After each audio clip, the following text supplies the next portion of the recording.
Hi, everyone, and welcome back to Reflect Forward. I'm your host, Kerry Siggins, and I am so glad you are here today. Today, my guest is Nicole Kalil. She is the founder and confidence Sherpa of Women's Work. She does a lot of coaching and speaking, and she's got a podcast called This is Women's Work. I was on the podcast, which is how I met her. And she really focuses on building confidence. How do you build your confidence? How do you create that confidence? Not wait for it to happen to you, but go out and make it happen. She has a book that's out called Validation is for Parking, and she is just a fabulous person. And I know you're going to enjoy this conversation with the Confidence Sherpa. So hang tight, and I'll be right back with Nicole.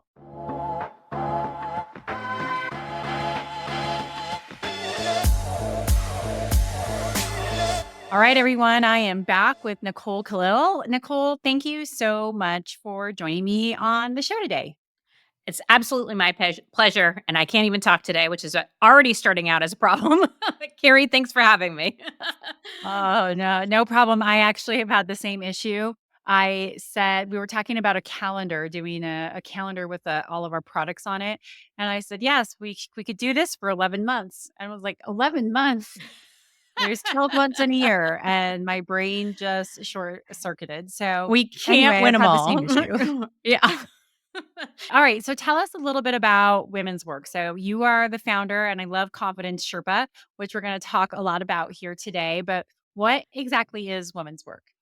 Yeah, so it's sort of tongue in cheek, right? It's a play off of an old terminology, which had us really as women confined to home care, household responsibilities, child rearing, the kitchen, that type of thing. And so my personality, a little snarky, that we're redefining what woman's work is today and really acknowledging the multifaceted experiences of women from boardrooms to kitchens, studios to coding dens, really covering the whole gamut of anything that can be considered woman's work today, which in my definition is really anything. Whatever lights you up from the inside, whatever feels authentically true and real and right for you, that is you doing woman's work out in the world.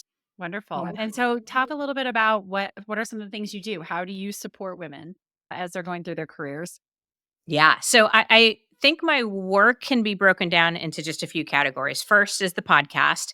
I have a podcast called This is Woman's Work. And again, we just cover any and every topic that would feel relevant and supportive to anyone who identifies as a woman in today's day and age.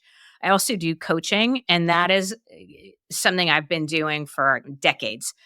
And I've had the opportunity to coach so many women across so many different industries, mostly in management leadership positions or entrepreneurs. And so it's really given me some insight into general themes and challenges and things that we're kind of all experiencing at some point or at a certain level.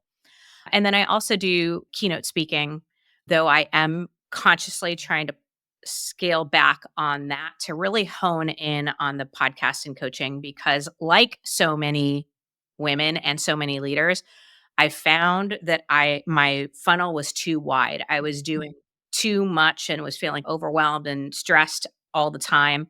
And I'm trying to subscribe to the idea of less is more and less is better.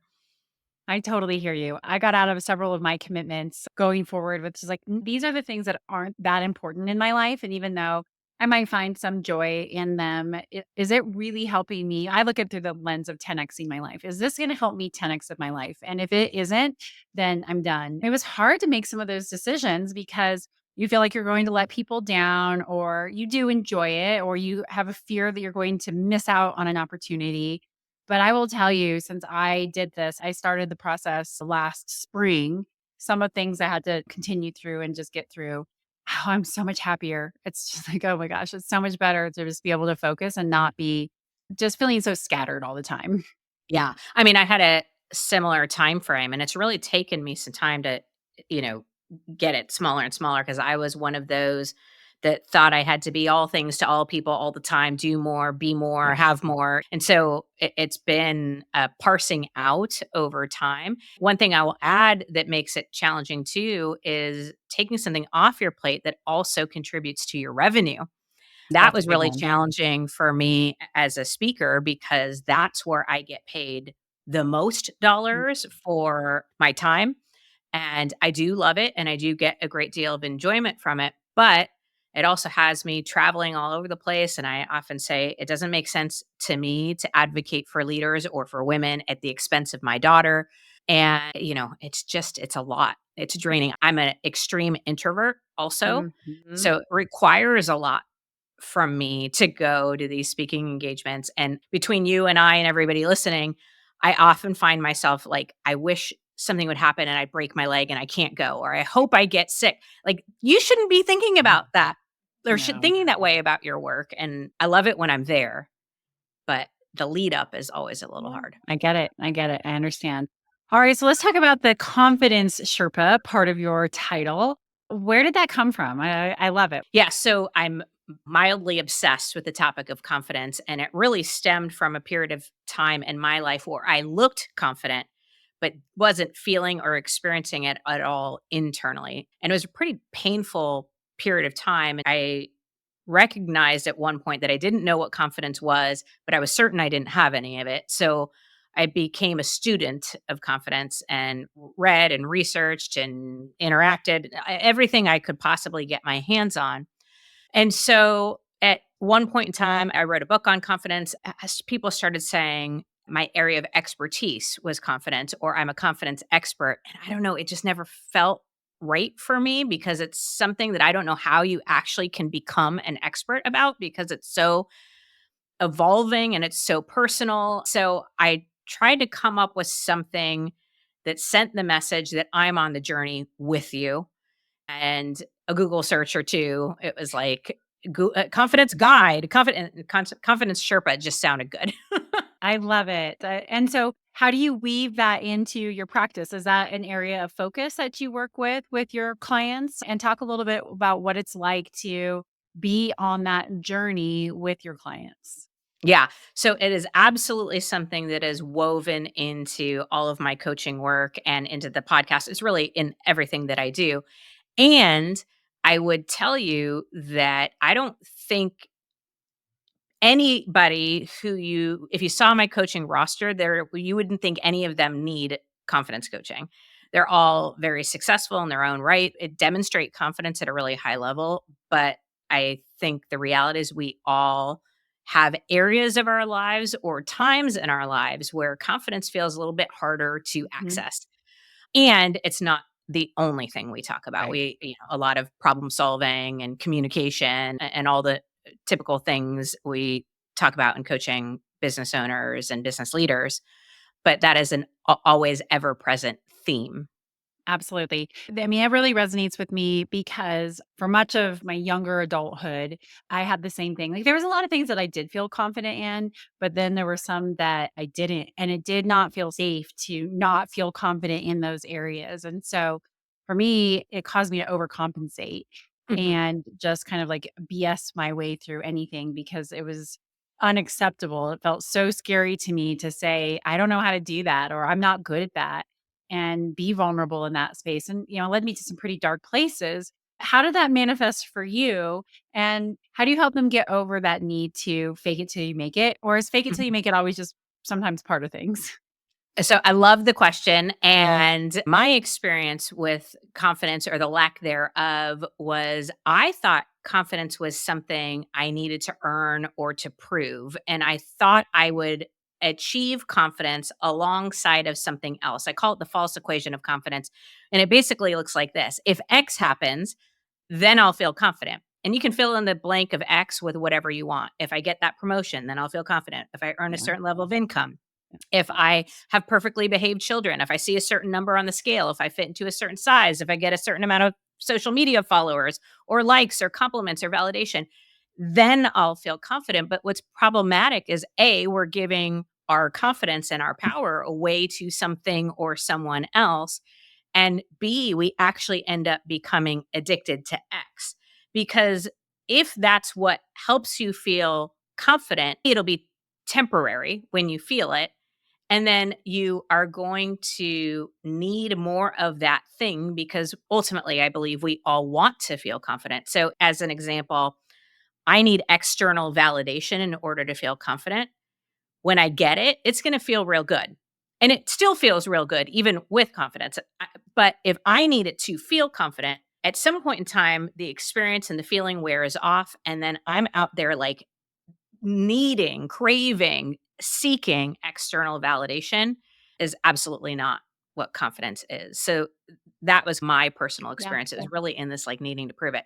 To answer the second part of your question, I am not a big fan of the fake it till you make it expression. And I have to say that I did coach people to do that for a very long period of time. But I've since replaced it with choose it until you become it. Yeah. Choose confidence second by second if you have to until the feeling catches up. And it will inevitably, but really making the distinction that confidence is a choice more than it's a feeling. And it's a choice any one of us can make anytime we want. Yeah, I totally agree with you. I love it. I don't like the fake it till you make it either because I don't think it actually like gives you confidence, at least not in my experience. And I think for me, what I had to get over was the fear of failing. And oftentimes I was like, oh, I don't know if I'm going to be successful at this, so I'm not going to try. Mhm. And what I learned was that the more things that I try, the more capable I became, the more capable I became, the more confident I got. And so I think that's where a lot of us go wrong is that we don't even do something, try something because we're scared that we're not going to be good at it or succeed at it. So why even bother? But Mm. that's how we grow. That's how we learn. That's how we actually become more capable and confident. The So when I learned research, like putting yourself out there and doing hard things, at like, oh, that actually made me a lot more confident. But that was a yeah, hard lesson to learn. the research supports it. It Yeah. is very clear that action builds confidence. You can't think or hope or fingers and toes cross your way into Yeah. confidence. It's through action that it gets built and reinforced. And interestingly enough, it's during our hardest seasons or challenges, during the times where we experience failure or fear or doubt or make mistakes, those are our greatest opportunities to build the highest level of confidence because it's easy to trust ourselves, and that's what confidence is. It's firm and bold trust in self. It's easy to trust ourselves when we're winning, when we're achieving, when everything's going according to plan. But to choose to trust yourself when you're afraid or when the doubt is at a high level, that's where you actually build intimate, deep, and Yes. lasting confidence with Yeah. yourself. Yes, I totally agree. I was actually just sharing a story on another podcast about a difficult time that I went through earlier this year. And I went into problem solving mode. Let's just fix this, get everything done. And then I got on a plane by myself. But while I I get was it. dealing with all of the chaos around me, and I actually was listening to Taylor Swift's new album, which of course is so depressing. And all of a sudden I'll like just start bawling. And it was such a cathartic release, but I realized that I had covered up this feeling of overwhelm and like, oh gosh, can I really do this? Or, are all these things happening because I'm a bad leader or I don't deserve this? And those aren't thoughts that I have very commonly anymore. But I just had to let myself really feel it. And I was actually on my way to give a keynote in Florida and was really grateful that I had a couple days by myself just to let myself feel it and actually honestly wallow for a Mhm. day. And I was like, okay, how are you going to fix this? You don't want to feel like this. And yes, this sucks right now, but you know from history that the time heals everything and action heals everything. And staying cool, calm, and collected is such a much better way to show up. So after I just let myself feel that and wallow in it for a little bit, then I went into action. Yeah, I look back on it now 3 or 4 months later, and so many good things have happened because of that messiness back then, and you can look back and say, "Gosh, even though it wasn't great to be there, and I had some doubts, and I had a confidence issue, because I let myself feel it, and then because I took action, now look at how far we've come." I think that a lot of times when you're in it, when you have that self-doubt and are lacking confidence, it's hard to see that by taking action and leaning into it, really great things can happen. Carrie, thank you for sharing that story because I think it points out two really important things. First, we all experience this Yeah. fear and Yes. doubt and imposter syndrome and questioning our value. I mean, there isn't a person who's immune from that. Maybe narcissists, but outside of that, which is obviously not something any of us are striving toward, we are all having those feelings in those moments, no matter how successful it looks from the outside in. And what I tell myself when I'm having those times and those periods is the only thing that's missing is the benefit of hindsight. Yeah. I don't Yes. yet know what purpose this serves or what lesson I'm going to learn or if this is a redirect or a gift or when you're in it, it sucks. No doubt, right? Like Yeah. there's no way to pretend that it doesn't suck when you are in your fear or when you've experienced failure. But what I tell myself is the only thing that's missing for me from this situation is the benefit of hindsight. I Yeah. don't yet know. And that gives me some hope that A, there is another side, and there always is, and B, that it's serving some purpose. Absolutely. And it can help you reframe to say, how am I going to make sure that when I do have hindsight, that I did learn the lesson in it, that I did turn it into something that's really good? Because that's what we do, right? I mean, things happen in life, and Mhm. whether we see it as a negative or positive is simply based on the meaning that we attach to it. We can take a really negative experience and attach positive meaning to it because we can look at how we grew or how much more resilient we became. Those are all choices that we get to make every day. So I think that your mindset's such a powerful aspect in there. So I love the way that you framed that with, I don't have the benefit of hindsight, but I can also make sure that when I'm looking back at this, that I really got something out of it. That's such a powerful way to build confidence. 100%. Yeah. I mean, you end up collecting evidence that you are going to be okay no matter what, and that you can trust yourself. Yep, I agree. All right, so you talk about head trash, and I love this because we all have head trash, and that's a little bit what we've been talking about in this conversation. But can you talk about how you look at head trash and how you got yourself out of saying so many negative things to yourself? Yeah. So I call it head trash. You might have heard it called inner critic or Yeah. negative thoughts. I call it head trash because I want it to sound as dirty and disgusting as it actually is. And ultimately, it's the things we say to ourselves about ourselves that are never kind and very rarely true, like very rarely based in fact. And what I think is really problematic is that we would never say out loud to someone we love the things we say to ourselves. We Yeah. would never say those things to our partner or our best friend or our child. Like, there's just no way. And so I believe we should first and foremost be somebody that we love. And so we really need to practice the same grace we do with others. And practice, I think, is a big component. Carrie, do we have time for a little story? I have a Yeah, of story. course. Okay. Yeah, yes, absolutely. So I don't know, 8 years ago or so now, my family and I moved from California to just outside of Boston. And it was a very fast move. My husband got a job opportunity. I can do my work from anywhere. So within less than 2 months, we sold our house in California, bought a house that my husband had never even seen before. And I flew out one day and like looked at 23 houses and was like, okay, that one. Long story short, I didn't have a chance to research the town we moved to. Well, I didn't know until we got there that Winchester, Massachusetts doesn't provide trash service. Like the town doesn't provide somebody who comes by your house once a week and picks up your bins. You have to take your trash to something called the transfer station, which is a very nice way of saying the dump. Yeah. Now, I learned a lot about our head trash from having to deal with my actual trash. And here are a few things that I've learned.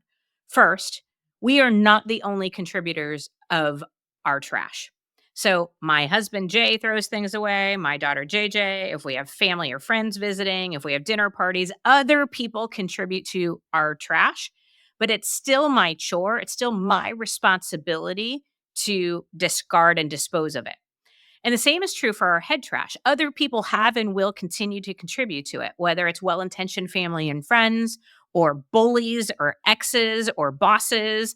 Other people have contributed to the thoughts in our heads, and it is still only ever our responsibility to discard and dispose of the things that aren't working for us. So it's our chore. And before anybody feels sorry for me with having to deal with the trash, my husband does 100% of the grocery shopping and cooking in our household.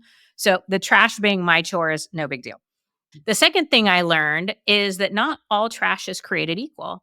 Some things can be recycled, they can be brought back for another purpose or another use. Some things can be composted, they can be used for growth. And some things are just straight trash, like they need to be thrown away, never to be seen or thought of again. And the same is true for our head trash. There are definitely things that can be brought back for another use or purpose. I use the example in my life.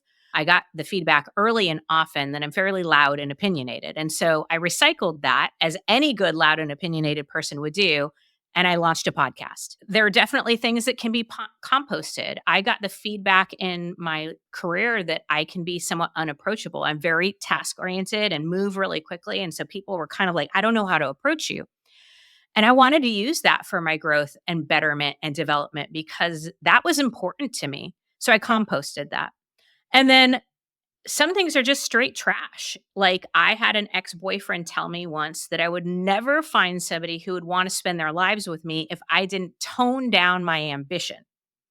Now, we all know what that was. That was trash. I needed to throw it away. And so was he. It just needed to not take up space in my brain anymore. And then the last thing I learned from my actual trash that correlates with our head trash is it gets disgusting when it's hot out.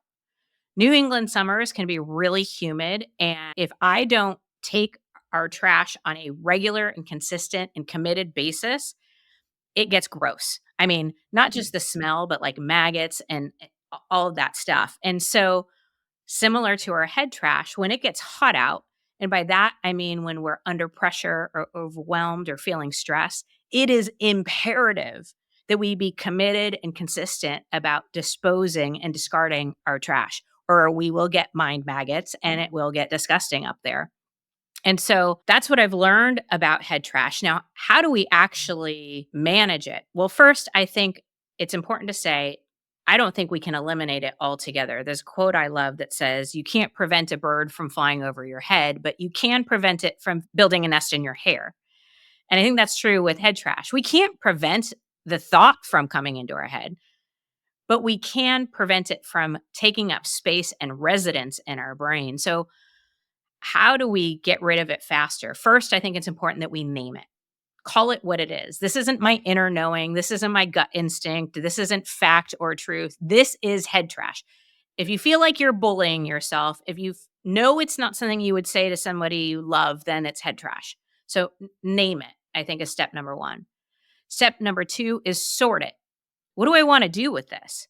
Do I want to throw it away? Do I want to compost it? Do I want to recycle it? What is my choice? Because as you said earlier, our mindset, our choice. And then I think the third thing we can do is reframe it. Come up with something you would say to someone you love.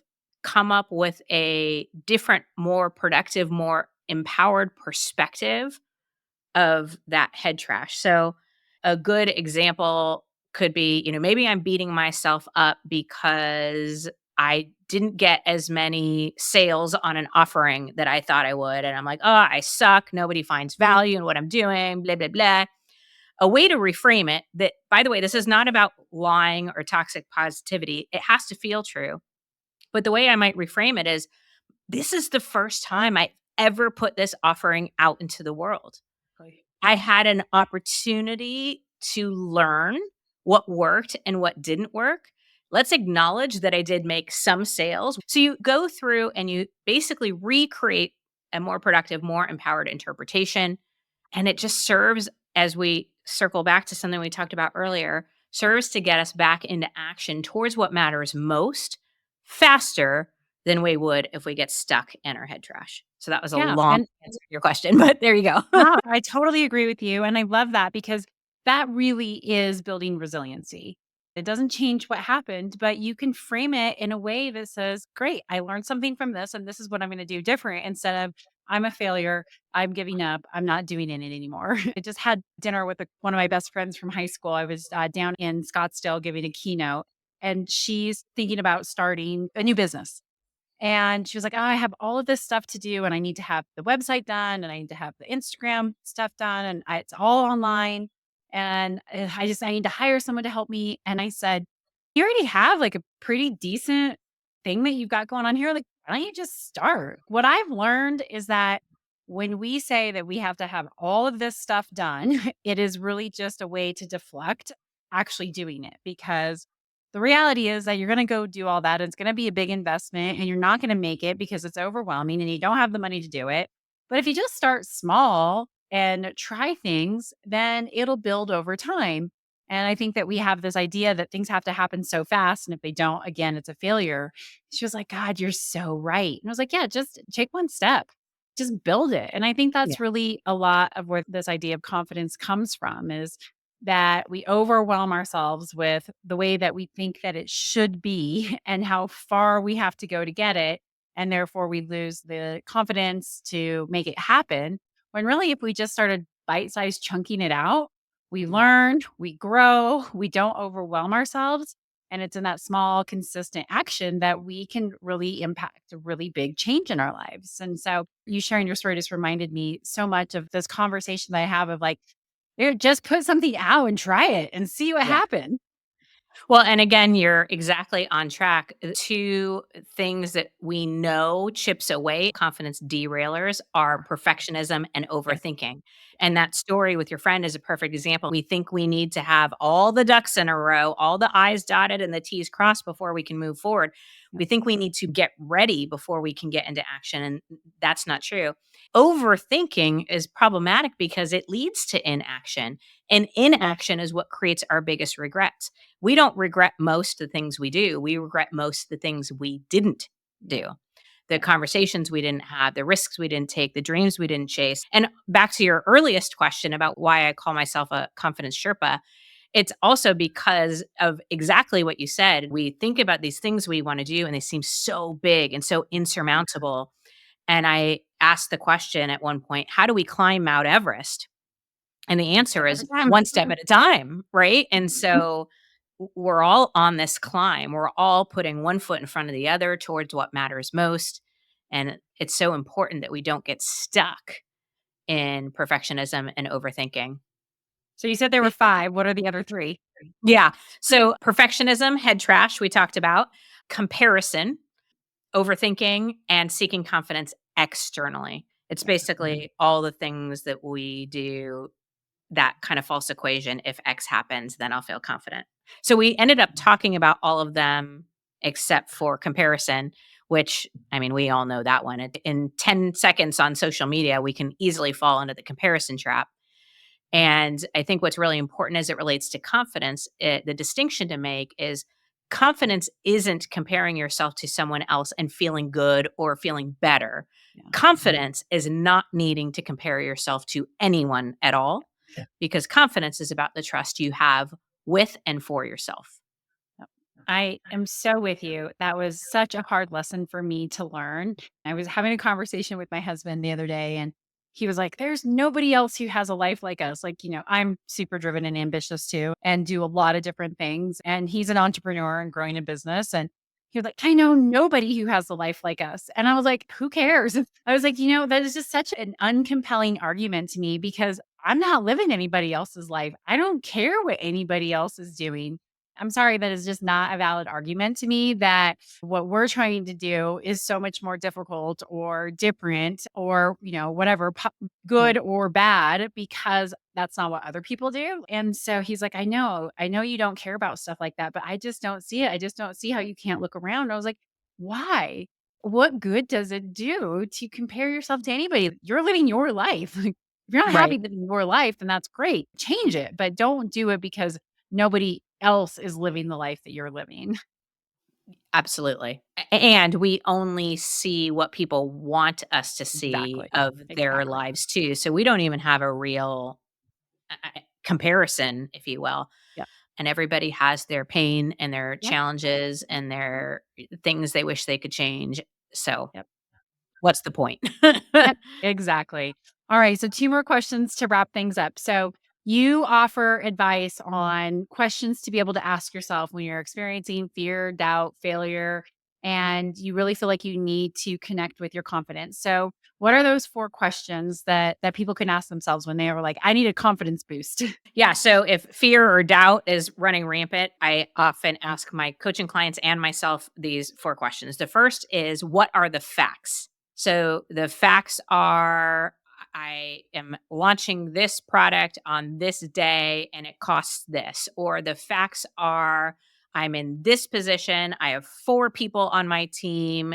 We have this goal, right? So just the facts and purely the facts. And as crazy as it sounds, this question is actually one of the more challenging ones Yeah. because it forces us to see how often we're interacting with our interpretations and our perceptions as if they're fact. And so just parsing out, what are the facts? So that's step number 1. Then step number 2 is to ask yourself, what am I making up about the facts? I'm making up that it's hard. I'm making up that I'm not ready. I'm making up that I suck. I'm making up that people won't respect me as a leader. Making up that I don't have this done or this talent or I'm not like this person or whatever. What am I making up about the facts? Again, just separating the two because we often treat our interpretations as if they're fact and they're not. Then the third question is, what is a more productive, empowered way to see it? So, same set of facts, same set of circumstances. What is a more productive, more empowered way to see it? I am new, but it is okay for me to be vulnerable about that or to share that. It'll rally people, or, I'm learning, or I got this position for a reason and I'm not perfect, but I am growth oriented and willing to learn and I care about my people. And that is a good start as a leader or however you reframe it, right? But what is the more productive and more empowered interpretation of the facts? Sometimes it can be helpful to get somebody you trust to help you see it a different way. I often say it's hard to read the label from inside the bottle. And what I mean is when you're in it, it's really hard to see clearly. So getting somebody you trust involved can help in that third question.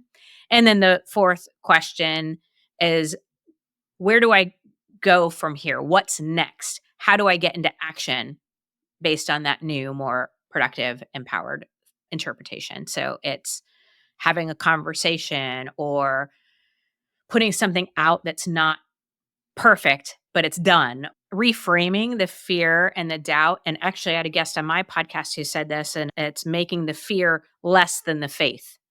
We don't ever lose fear. That's an important part of the human experience.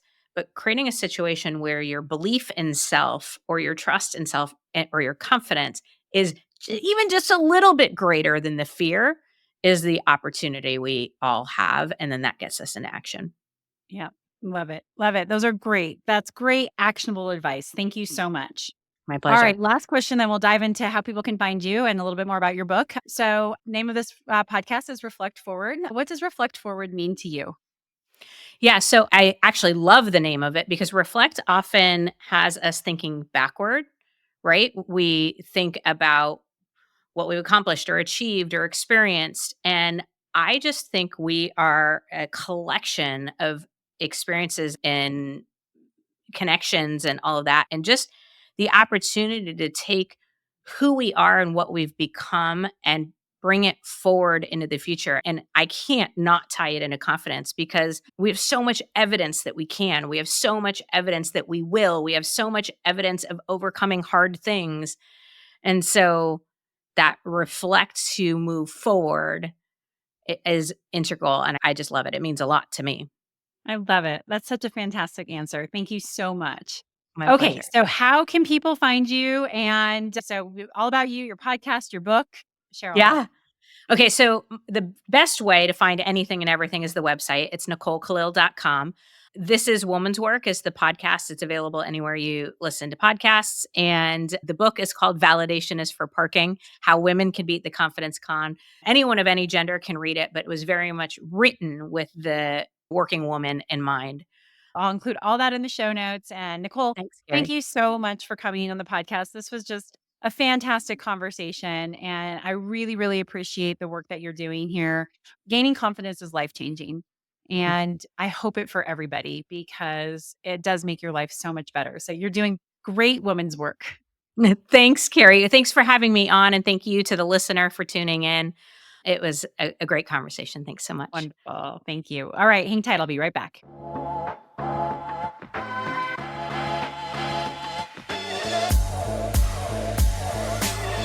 All right, everyone. I hope you enjoyed that podcast. Be sure to check out her book. Everything is in the show notes, so check it out when you have time. Thanks so much for joining. And if you like this podcast, please write a review, subscribe to it, share it with a friend, go to YouTube, subscribe to it. It always helps get these amazing stories out to the world. Thanks so much. We'll see you next week.